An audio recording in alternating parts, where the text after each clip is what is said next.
बातमीपत्राच्या अगदी सुरुवातीलाच बातमी आपण पाहणार आहोत साहित्य संमेलनासंदर्भातली। साहित्य संमेलनाचा आज पहिला दिवस गाजला, तो म्हणजे सहगल यांच्या निमंत्रण वापसीवरून।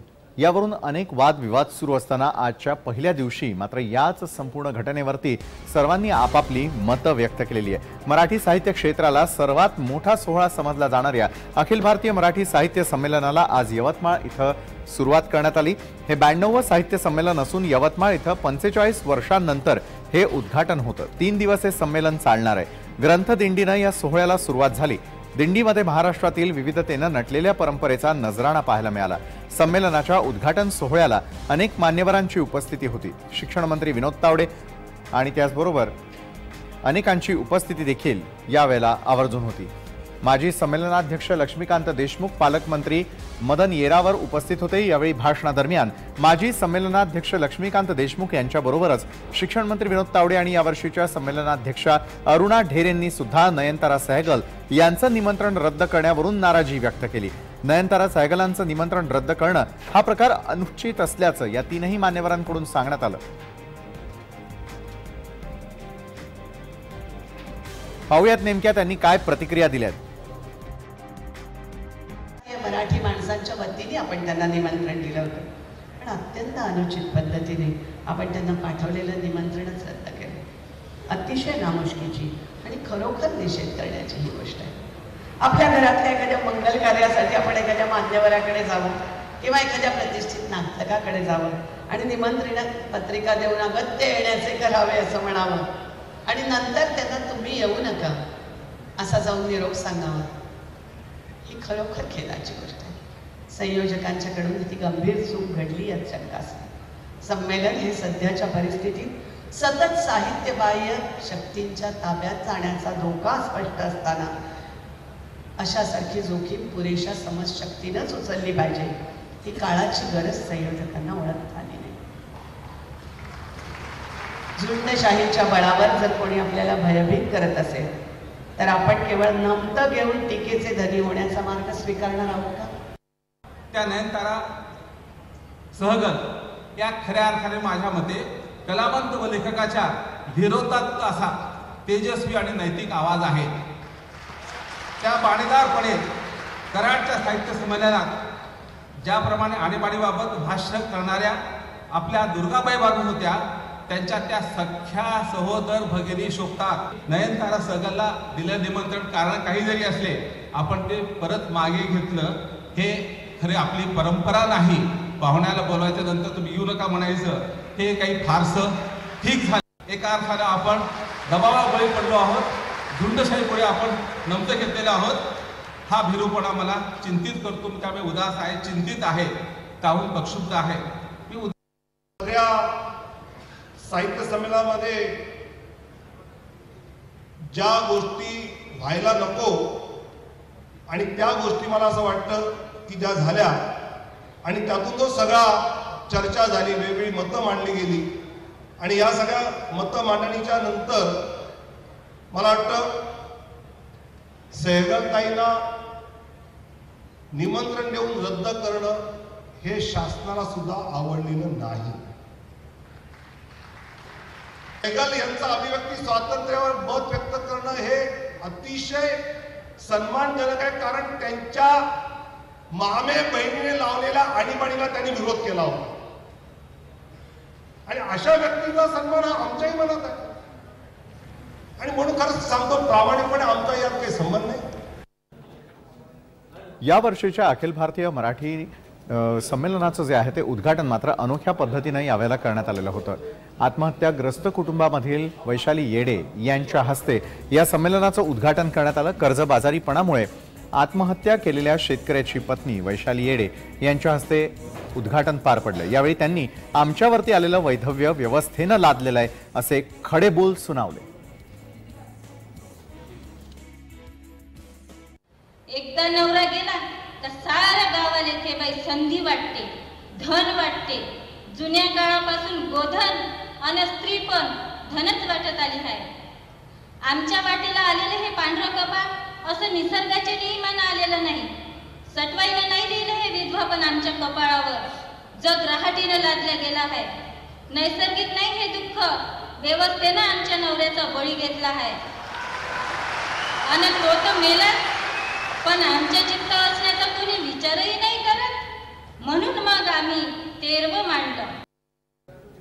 तर संमेलनामध्ये मान्यवरांच्या भाषणांमधून देखील अशाच प्रकारे टीकेची झोड उठलेली होती, कारण नयनतारा यांच्या निमंत्रण वापसीवरून प्रत्येकालाच यावेळेला आपलं मत व्यक्त करायचं होतं.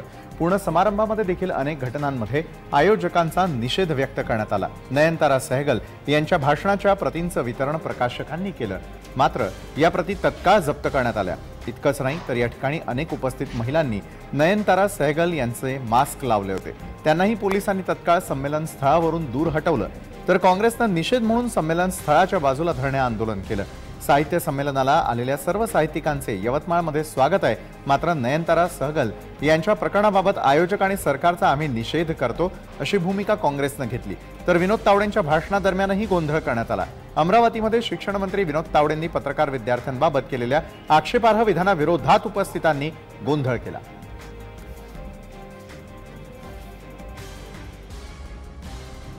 आम्ही कोणत्याही संघटनेचे लोक नाही, आम्ही एक सामान्य लेखक आहोत.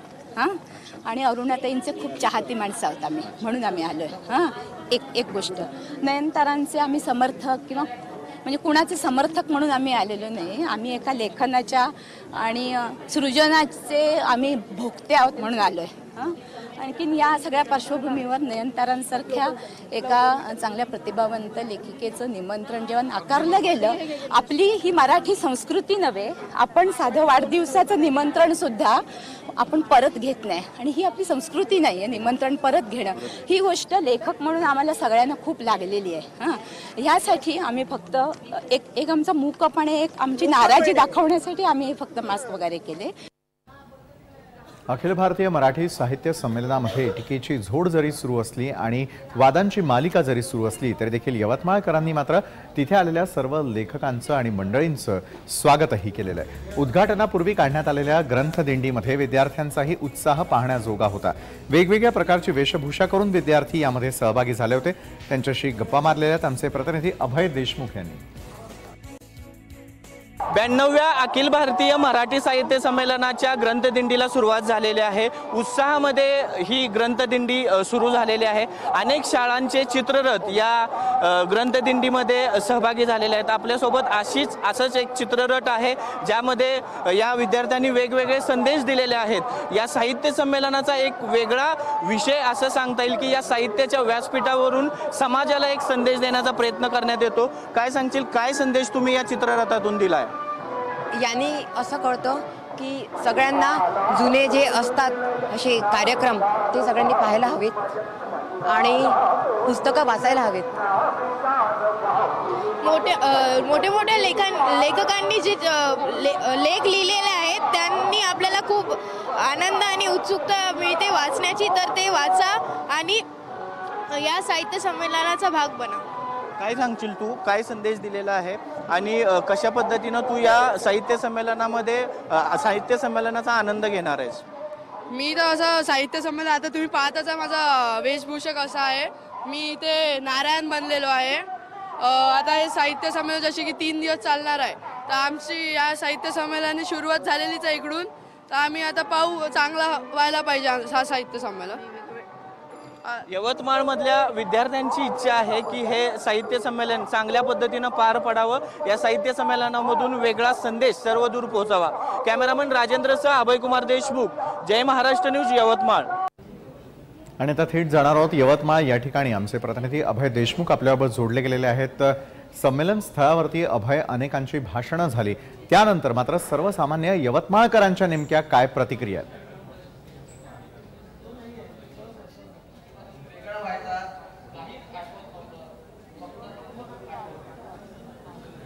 विशाल, या संमेलनाचा आजचा जो दिवस आहे तो खऱ्या अर्थानं गाजवला तो ज्येष्ठ साहित्यिका आणि ज्येष्ठ लेखिका, आंतरराष्ट्रीय कीर्तीच्या लेखिका नयनतारा सहगल यांनी. कारण व्यासपीठावरती या उद्घाटनपर समारंभामध्ये जे कोणी वक्ते होते, ज्यांच्या हस्ते हे समारंभ पार पडत होता, ज्यांच्या शुभ हस्ते हा समारंभ पार पडत होता, उद्घाटन होत होते, त्या प्रत्येक वक्त्याच्या मुखामध्ये आज फक्त आणि फक्त नयनतारा सहगल यांचंच नाव होतं. पूर्ण या राष्ट्र राष्ट्रसंत तुकडोजी महाराज या साहित्य नगरीमध्ये सर्व नाट्यरसिक साहित्यप्रेमी आलेले होते, साहित्य रसिक आलेले होते। या साहित्य रसिकांच्या मुखामध्ये सुद्धा फक्त आणि फक्त नयनतारा सहगल यांचंच नाव होतं। आजचा खऱ्या अर्थानं जो दिवस गाजवला तो नयनतारा सहगल यांनी अनुपस्थित असून सुद्धा या ठिकाणी प्रत्येकाच्या तोंडामध्ये मुखामध्ये त्यांचं नाव होतं। याचं कारण असं होतं की त्यांचं निमंत्रण अचानकपणे रद्द करण्यात आलेलं होतं, त्यांना या कार्यक्रमापासून दूर ठेवण्यात आलेलं होतं आणि कुठेतरी याचा राग मनामध्ये हे साहित्यप्रेमी दाखवत होते।